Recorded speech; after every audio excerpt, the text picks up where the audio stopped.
Welcome to the Buy Box Bandits podcast.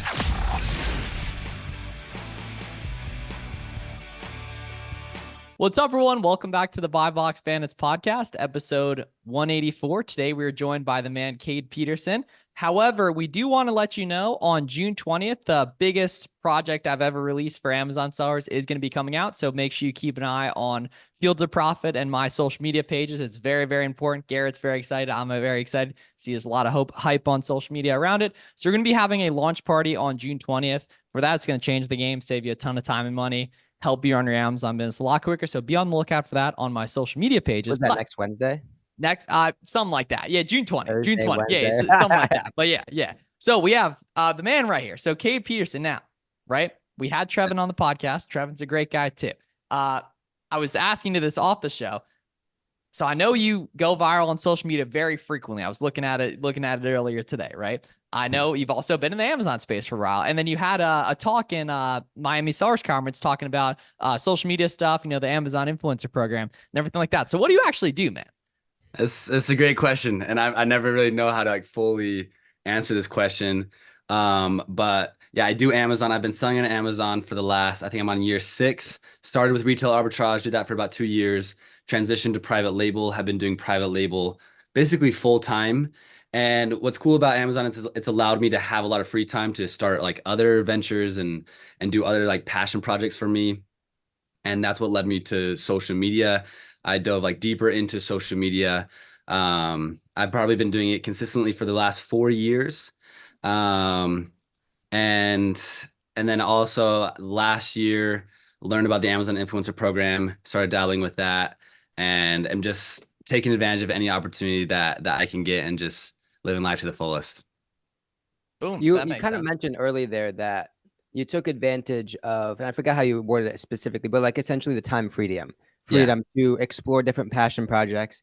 And that's an interesting point because I feel like that's unfortunately, a situation that a lot of people find themselves in because they're forced to do work. Yeah. Right. They're forced to do things to make a living, to provide for families and whatever. And they don't necessarily get to explore those passion projects. But for you, you've done a lot of different things. And obviously with a high conversion, high success rate, because it's probably all so pointed. You have the freedom, you have the flexibility to divert time to things that you want to do. You call them passion projects. And now you've seen a pretty high success rate into all the different things that you've tried. Would you kind of agree? 100%. I feel super blessed having been shown the opportunity of Amazon and just to be able to, just have that time freedom to do what I really want in my life. So yeah, it's awesome. Yeah. And we're recording this in 2024. So you started doing retail arbitrage back in 2018? I think it's 2020, I think end of 2018, start of 2019. Boom. Yeah, that's so interesting, right? Because the space was so much smaller back then, especially the arbitrage side of things. For people listening to this who have started in the past couple of years, ungating didn't really used to be a thing like it is now and everything. So it was, a lot harder back in the day, but it's interesting that you were able to make it work then and obviously make it work now and everything. Talk about the early stages of old school retail arbitrage. What types of stores were you hitting? How were you finding products? Any mistakes you made, that kind of stuff. Yeah, it's so fun to think back to those times because that's what started it all. And I didn't really have any course. I wish I would have had a course or had some sort of mentor or someone to help me because I did make a ton of mistakes and I kind of learned through trial and error. But I was hitting up basically any store that was local, Target, Walmart, some of the bigger ones, but then Dick's Sporting Goods. I would go to these overstocked goods stores that are here local. And yeah, just I would just buy products and then resell them. And I just kind of figured out I'd get stuck with a bunch of inventory, which I'm sure you guys have all experienced. And then I'm okay, the reason why I got stuck was because of this. And I just kind of learned through trial and error. And it took me a while until I actually kind of figured out how to really do it in a profitable way. Yeah. How long would you say that was of starting versus being confident with things? Because that's the important gap. Yeah. If you never get to there, you never get beyond it. But if you get to there, you have a great chance of going well beyond it. Yeah. Yeah. And I would say it took me probably 8 months until I felt I was okay, now I kind of know what I'm doing. But even then, I would still make smaller mistakes, but I was at least to the point where I was at least making money and not losing money. Yep. And so what made you go the arbitrage method instead of private label from the get-go? Because for anyone who's unfamiliar, your brother is super successful with private label. Yeah. I don't know. It was just kind of fun for me. It was kind of just like a game where I was just like going to the store and I was like, oh, like what am I gonna find? I have no idea what I'm gonna find today. And it was just kind of exciting for me. I did start private label like right as I started Arbitrage, and my first product absolutely flopped. And so it was just kind of like something that I was doing on a consistent basis that was a little bit easier, lower like barrier to entry, lower like not as capital intensive. And since my first product flopped, I kind of just stuck with retail arbitrage. And then like a year later, launched another product. It also flopped. And so like I was trying to get more into private label, but retail arbitrage was kind of just like the foundation and the building blocks to kind of get me to transition to private label. Man, such a shame. How could Trevin let you fail twice for private label off the rip? Yeah. What a That's part bozo. of it, though. No, You know it what I mean? was That's on me. totally part of it, you know? And So it that's the tough Well, part what's of funny is private he label. told me, he's like, dude, don't do that product. Like it's gonna fail. And I'm like, you know what you're talking about, dude. I'm doing it. And I did You it. gotta cover the big bro on socials. I Yeah. got it. I get it. I Yeah, get Yeah. it. well, No, that's it the was tough totally on part me. about private label is it's winner take all. You know what I mean? And that like a private label product can go to zero. An arbitrage product can't really go to zero. You know what I mean? As long as you're buying stuff that sells relatively quick, you know, even a couple hundred sales rank, like, or a couple 100K sales rank, like it's gonna sell eventually. Like you're not gonna not sell anything. And that can happen with private label. And that's why, you know, we like the arbitrage method a lot better for beginners. So what'd you do with the successful private label launch initially that you didn't do with the first two? Honestly, I would say took my brother's advice more seriously. That was probably the biggest thing.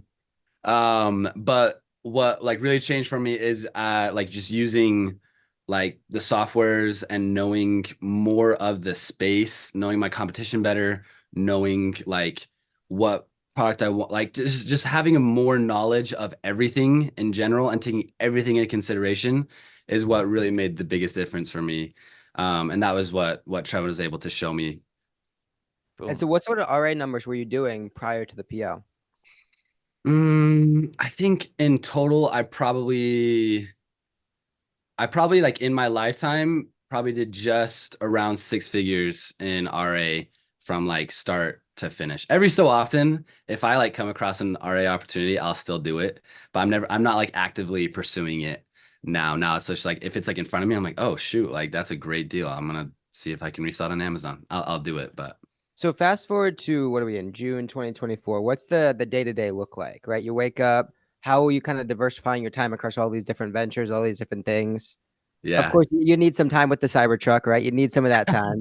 But so how are we diversifying that? Yeah, it's fun. I feel like I don't have like a consistent day to day. Like today, like I'm gonna do like influencer, work on this software that we're working on, then work on my private label, then social media. Like there is no like structure. It's just kind of like as an entrepreneur, there's always like things that to do. Some days I need to spend like the whole day on private label. Some days I need to spend the whole day on Amazon influencer. And it's just kind of like navigating and making sure I prioritize the most important things to stay balanced, because I heard a quote the other day that said diluted focus produces diluted results. And so like it's almost like a pro that I'm able to have these different opportunities, but if it's taking away, like if I'm doing all these things, I'm not able to give all my focus to one thing, I won't get like the optimum results. Um, and so I will say, like over the last year, as I focus more on the Amazon influencer program and focus more on the software that we're creating, my private label hasn't like gone down, but it's kind of just like now growing a little bit slower because I put more focus in other places. So it's something that I'm still trying to work on, is just having a good balance so that everything is still growing. Cool. So we have hypothetical scenario, right? We have call it 5 different people. One person with $1,000, second with 5,000, third with 10,000, 15 and 20. How would you advise each of those different people to start in any sort of different Amazon, social media, e-com related business? Yeah. Honestly, I would say anybody that's like trying to start a side hustle like me personally, my favorite side hustle I've ever done, most lucrative, easiest side hustle has been the Amazon influencer program. Yeah, break that down too. Like, how does that actually work though? Because a lot of people aren't hip to that, but it is really, really neat. Yeah. Yeah. So it's something that doesn't require any capital, doesn't require like any crazy expertise. Anybody can do it. Doesn't matter who you are. I started doing it about a year and a half ago. And essentially what it is you apply for this program. It's called the Amazon Influencer Program. And a lot of people are intimidated by the word influencer. You do not need to be an influencer to That's be such a part of good the point. program. That's That is a such a good very good point. point, Yeah. man. I didn't think that at all though, but you're so right. Yeah, so people are like influencer. Oh, I'm not an influencer. Like I only have like a couple hundred followers on Instagram. Like that's not for me. So I don't like that it's called the influencer program. But essentially you apply for this program, and then once you are approved, you essentially take products that you own. So like this was a review I did. A product I don't go out and buy products, but I would film myself, like I would record myself reviewing this product, saying like, hey, I got this product, I like this, don't like this, and just give an honest review of a product. No like crazy lighting, no crazy camera or anything. I would then upload this video to Amazon. The video will show up on the Amazon listing. So as you guys are shopping around now, if you guys go to like the brand videos, you'll start to see there are like these influencer videos that show up to kind of just give the shopper more knowledge as to whether they should buy the product or not. And like all images on Amazon are basically photoshopped. It's like perfect lighting and whatnot. And then these videos are just like real reviews from real people. If someone watches my video, buys the product, or buys a similar product in the same like niche, if they go and buy like a different protein water, I would still get a commission. So if they watch my video, buy a product, I get a 2 to 4% commission. And you That makes basically sense? sure, right? And you build up a library of videos on all these different Yeah. products. And we had our buddy Joe was on too, and he was talking about, what was it, like a mattress, Garrett, or like a water machine or something very expensive, or like a table where he made like a couple $100 in 1 month just off one video. Something like that. I don't remember Something what it big was. like Yeah. that. Yeah. And It's so break crazy. it down. So you're pumping volume on this stuff, right? So Yeah. one, you're probably shopping on Amazon yourself. I know you're getting free product as well from Yeah. brands. Do you break down like the whole system with this stuff, dude? Because it's a great way, to make money on Amazon without money, or Yeah. to do it on top of retail arbitrage in your free time, because you can only source so much. Yeah, exactly. And so yeah, the beauty of it is that you get out what you put in. So when I first started, I was cranking out videos like crazy, and now I've got like some other things that I need to kind of prioritize my time with, and I've kind of like not like stepped back from it, but haven't like done it as much. So I've done, I think like now 1,300 videos, and I've never purchased any product. These are all products that I either own or that my family owns or that my friends own. As long as I can have the product in my hand, I can make a video of it. And then what happens is once you make a bunch of videos, brands will start to notice and they'll reach out to you and say, hey, I see you reviewed this product. Will you review my product? So like this chair that I'm sitting in right now actually was a brand deal. Like someone reached out to me and said, hey, I see you reviewed this chair. Will you review my chair? They sent me this chair. They paid me, I think like $40 to review this chair. I got a free chair, made a video for it. And now like, It's got to be good though, because you're oh, using it's right. amazing. You're not using the other one. You're using this one. Yeah, Yeah, this is it's like, gotta be it's the good. best. Yeah. This is the best chair. And now anytime my video gets watched and the product gets sold, I make a 2 to 4% commission. This is like a $500 chair. So I think I make, what is that? Like $10, something like that. yeah, 10, $20 around there. And so it's so fun. It's so fun. I got all my roommates doing it. I got all my family doing it. We just have like products showing up on our doorstep every day. I've got like friends that are making like 10, $20 a day. And I've got family or friends who are making like 100, 200, $300 a day. You get out what you put in. And it compounds too, because you build up the It library compounds. as well. So Yes. just Now that I kind have all of, the videos, sorry, now that I have all the videos that are like posted, like I can like step back and those are just going to work for me forever. boom, there we go. And so break down how you actually sign up. Like, what is the process of like learning how to do them? I'd assume go to a bunch of Brock pages, watch a bunch of videos, especially the ones that show up first. It's a great way to see what's working and everything. But Yeah. break down the setup process for the Amazon Influencer Program. Yeah. So 2 parts to signing up. First is applying for the influencer program. You do need to have some sort of social media. to get approved. Now, you don't need to be an influencer again, but you do need like some sort of following, some sort of engagement, and you need to have like recent posts. Now, there is no one that I've seen that has like asked me like, hey, this is my social media. Can I get approved? The majority of people won't get approved on their first try, but like there are things you can do to your social media to get approved instantly. You can just have some more recent posts, get some more engagement, get a little bit more following, and anybody can do it. Once you get approved for the program, what you do from there is you submit like three, like almost like test videos, like three review videos where you film yourself reviewing three different products. You upload them to Amazon. A real like person is going to watch your videos and like determine, okay, is this person following your guidelines? Are they not? If the three videos follow what they're looking for, then you get like end approved. So those are like the two approval processes, like getting the account and then like having your reviews tested. And then once you get that, then you're good to go. And so the guidelines are what, like no health advice, no like tax advice, like a bunch of stuff like that. Yeah. Like no person, like if you have like a license plate in the background, or if you have like a shipping label in the box, that will get flagged. If you say the word safety, Promises. like let's say I was reviewing this and I said, this is super, like it's super good for your immune system and it's safe to drink. That's like a safety medical claim. So like anything that is teetering on that line, yeah, they'll make it so you're not approved.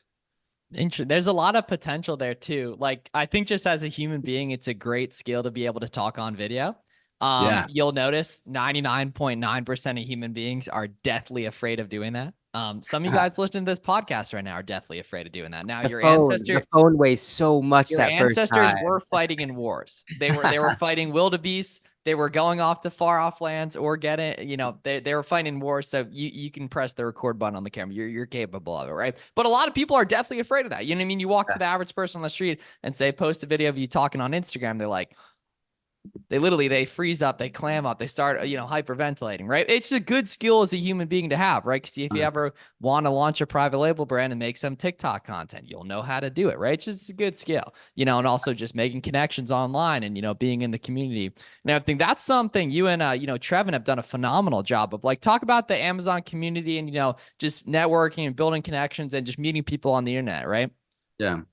Yeah, well, first of all, I agree with you 100%. I'll never forget like 5 years ago when I like made my first video.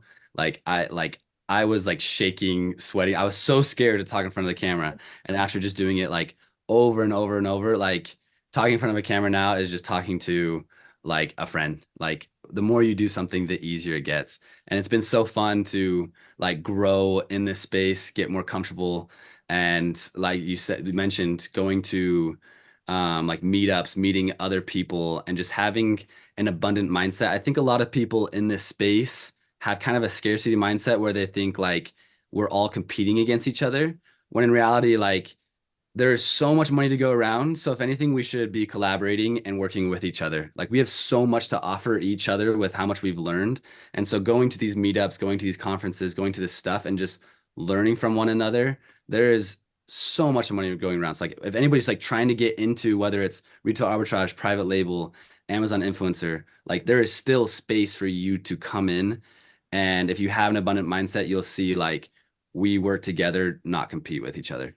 Man, if you could boil down Miles's entire personality thesis to about 45 seconds, That was it, right? that's pretty close. That's pretty close. Right. Because it's like in general, you know what I mean? When you're learning a sport, you don't just do the sport by yourself. You do it with other people that do that sport, right? Speak that language, right? It's, no different with this stuff. It just comes off awkward because it's not the dude next to you at work. It's the dude on Twitter who lives across the country, who is anonymous profile, whatever, you know what I mean? Shit like that, right? And it just, you can choose to have it, be natural over time and everything, which is cool. And what inspired you to start your personal brand too? Because obviously, doing retail arbitrage, private label, very little reason kind of to do a big personal brand, which is now, I know a really big part of what you do now. Yeah. It's a great question. I would say just with like my ultimate desire in my life is to inspire, help, and influence as many people as possible to be the best versions of themselves. And so in order to do that, first I need like financial freedom in order to like be able to help as many people as possible. And then I need to be the best version of myself as well in order to do that. And so that's what led me to sharing my like journey. For everyone that doesn't know, the type of content I post on social media is getting out of my comfort zone, doing things that intentionally make me uncomfortable, whether it's physical, emotional, mental, spiritual, whatever it may be, and doing that to better myself because there's no growth that happens in the comfort zone. And so the reason why I share my journey on social media and I've created this personal brand is I just want to help people and I want to teach them the things that I have learned from getting out of my comfort zone. And yeah, that's just like my ultimate desire. Yeah, what kind of resources and stuff do you recommend, or who do you kind of look at in terms of like, talking about, building like a personal brand essentially? Because I think that's one of the smartest things, people can do these days just because it costs no money and has such high infinite upside. But like, who were you looking at for inspiration when you started? I don't know if there was like someone in specific that I looked at when I started in terms of like personal brand. The first person that comes to my head though are the Paul brothers. I know they get a bad like rap and a lot of people don't like them. A lot of people do like them, but they are like in my opinion, some of the best people at creating a personal brand. Like what they have done, Jake Paul and Logan Paul for those Logan who just interviewed the former president. I mean, Yeah, like, insane. it's Yeah. insane. Jake Paul just released a line of body wash and deodorant a couple days ago. I don't know if you guys saw that. And did you guys see that by Mike chance? Tyson. I mean, crazy thing. Yeah, yeah, exactly. Right. And so many people looked at them like, oh, they're those kids that make stupid videos, right? But Yeah. where you start isn't where you finish. You know what I mean? When you start doing retail arbitrage, a lot of people are like, fuck, man, I don't know if I could do this for 40 years. You're not going to do it even 6 months from now if you're doing it Yeah. right and you're moving up in opportunity. You know what I mean? Yeah. You start out doing retail arbitrage because it's very simple, very easy to understand. That makes sense for a beginner. Online arbitrage is more complicated, but there's more leverage. It's easier to scale. Right. So once you're comfortable with the Amazon system, right. And then eventually maybe you do wholesale, maybe you do private label once you have some more money behind you, but you move up and what you're doing now isn't what you'll be doing in the future if you're smart and keep innovating, Yeah. 100%. 100%. So Yep. not to pad Trevin's ego any more than needed, but how much of an impact do you think he has had on you as a young kid, but also kind of like just growing up? Obviously, seeing him doing a lot of things that he was already doing. How much of an impact did he actually have on you? I'll preach to the choir for the rest of my life that Trevin has been the probably biggest impact in my life for who I am, who I've become, and where I'm going. As a kid, he was like the guy that I always looked up to. He's my best friend, 2 years older than me. I just wanted to do everything he did. Whenever he joined a new sport, I wanted to play that sport. Whenever he had like a new activity or new anything in life, I was like, I want to do that. I wanted to just follow in his footsteps. And so after I graduated from high school, um, I served a 2-year mission for my church in Peru. And then I got home and he was doing this Amazon stuff. And I was like, yep, I wanna try it. And he's been just absolutely amazing in taking me under his wing and kind of just showing me the ropes in every aspect of my life. And it's so fun. I feel so blessed to be able to not only have him as a mentor, but have him as a brother, have him as a best friend, and just be able to grow and work together. We have so many like ventures that we do together, and it really is just so fun. I'm so grateful for him. That's a beautiful thing right there. That's how Billy Flips talks about me too. As well. Okay. If we could take away all the businesses, all the stuff you're working on, you can only have one. What are you keeping and why? Oof, that is tough. For the rest of your life. For the rest of your life. No opportunity hopping at all. You can only do one for the next 10 years. Wow. That is tough. This is I'm gonna be thinking about this for a while, but initially I'd probably say like my personal brand, like my social media, even though right now that is like not an income stream at all. Yeah, like I was gonna ask Amazon. that. Yeah. Yeah. Like I could make it more of an income stream, but like it's more of just like a passion thing for me where I'm having fun with it and I'm growing. So the Amazon is like basically all of my my income. But my personal brand is just kind of like what I really want to do with my life. And I think it's my way of being able to help as many people as possible. And so, oh shoot, now I'm like, That's tough.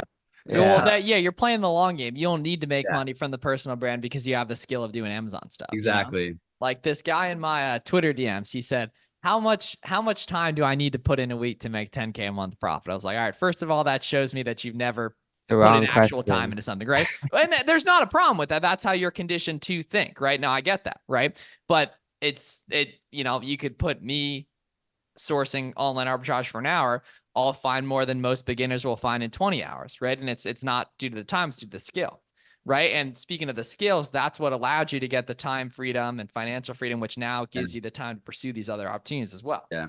And everything. That's a beautiful thing. What does your guys' family think about all the stuff y'all got going on? Because you guys, it's very public, right? It's different if it's like, all right, like, I think my nephew does Amazon stuff. You don't see it, but it's different when, the reels are popping up on Facebook and shit of you, doing yoga or jumping in the ice bath or whatever, Yeah, yeah, yeah. It's fun. Our family's super supportive, and at this point, like nothing surprises them. They'll see me and they'll be like, "You did an hour sauna yesterday? Oh, that's cool." Or like, "You went and did yoga in dress clothes?" Like, oh, like nothing surprises them at this point. And then like with the whole Amazon stuff, like Trev is always having new ideas, always coming up with new stuff, and like our family supports and loves us, and just like thinks it's hilarious, all the different stuff that we try and do makes life really fun. Do you have any future private label brands in the works? Something you're working on in the behind the scenes? Yeah, and I would definitely be working more in that if I didn't have these other opportunities.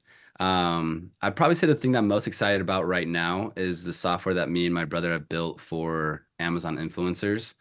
And I've been putting a lot more time Interesting. with that. And so I've kind of just like put my private label on just like running without me. And I haven't really been focused on new products, just kind of keeping the products that I've already established going.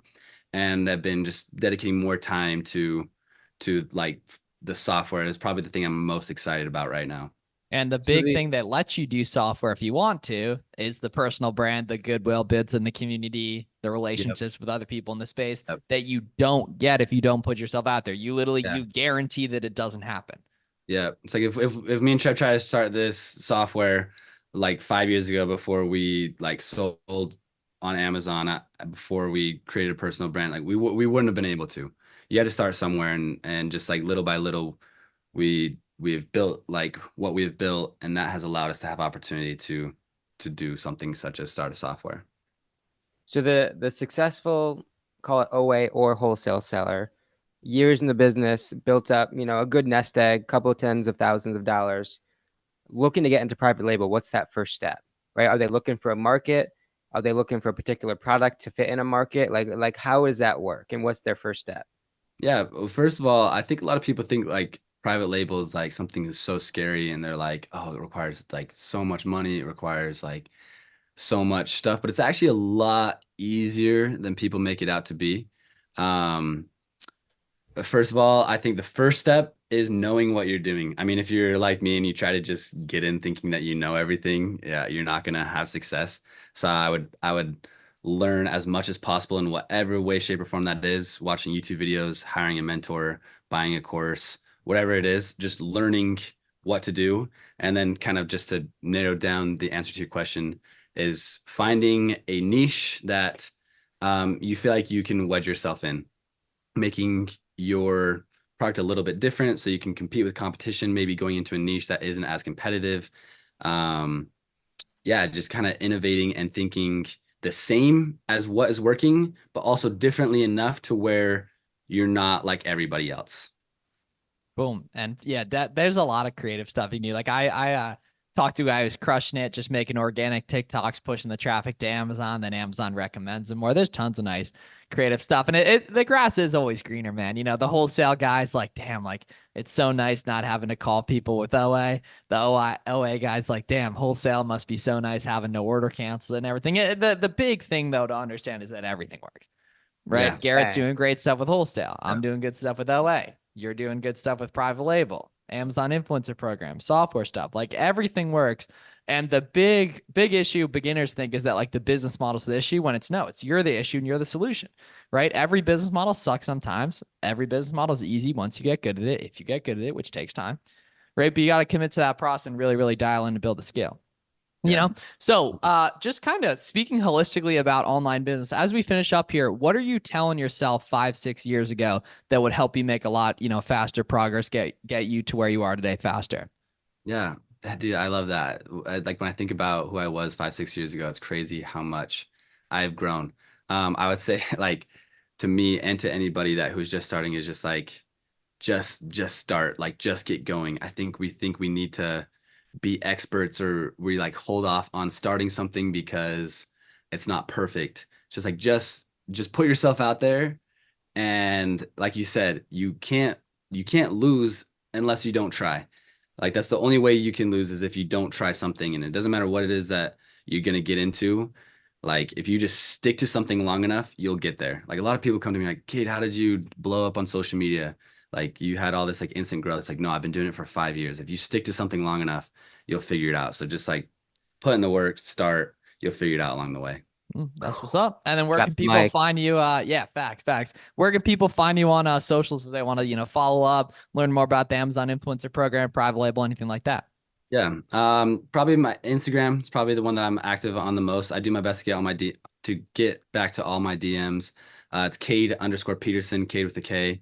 And yeah, if people are trying to like get out of the comfort zone, I would love to help them with that. If people are trying to learn about the Amazon influencer program, I'd love to help them with that, or have any other questions. I do my best to respond to everyone. It's so fulfilling to be able to help people.